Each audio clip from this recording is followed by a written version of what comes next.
প্রার্থী হিসাবে আমি সাধারণ জনগণকে নিয়ে প্রত্যাশা করছি যে আমার দল সামনে যে নমিনেশন বোর্ড হবে সেই বোর্ডে যেন আমার প্রতি বিচার করা হয় এবং আমার আপামর সাধারণ জনগণ আমাদের মুরব্বিয়ানে কেরাম প্রত্যেকটা পাড়া মহল্লায় শুধু একদিনের নোটিশের টেলিফোনে আমি বলেছিলাম যে আপনারা আসেন, আমরা হযরত শাহজালাল মুজাদ্দেদ রহমতুল্লাহ আলাইহির দরবার থেকে আজকে শুধু আমরা রাষ্ট্র কাঠামো 31 দফা প্রচারের মাধ্যমে আমি আমার আনুষ্ঠানিকভাবে আমি একজন প্রার্থী হিসাবে সিলেট 1 আসনের প্রার্থী হিসাবে আমি আজকে সাধারণ জনগণের আমি দাবি করছি এবং আমার দলের কাছে আমি নমিনেশন পাওয়ার জন্য আবেদন করছি।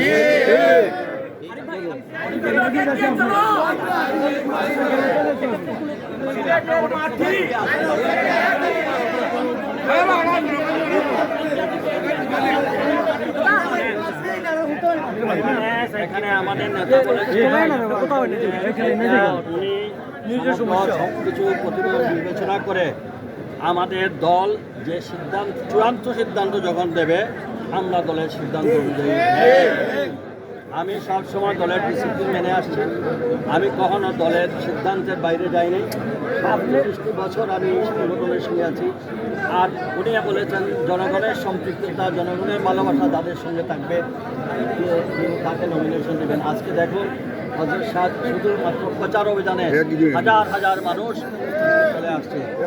আমি মনে করি আমার দল সেটা যে সিদ্ধান্ত দেবে আমরা সবাই দানের ছড়া ইস্তফা বাস্তবায়ন এবং সিলেটে যে বৈষম্য চলছে, যখনই বিএনপি ক্ষমতায় আসছে তখনই এই এলাকা বর্তমানে যে বৈষম্য চলছে এই বৈষম্য থেকে বাঁচতে হলে আমাদেরকে দানের ছড়ার বিকল্প নেতাকর্মীদের প্রতি আপনার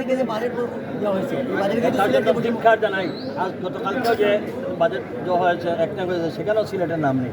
কাজে সিলেটের মানুষ আন্দোলনের মধ্য দিয়ে তাদের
দানের ফোড়াটা আনেন, দানের ফোড়াটা আনুন, দানের ফোড়া আনুন, দানের ফোড়া আনুন, দানের ফোড়া আনুন।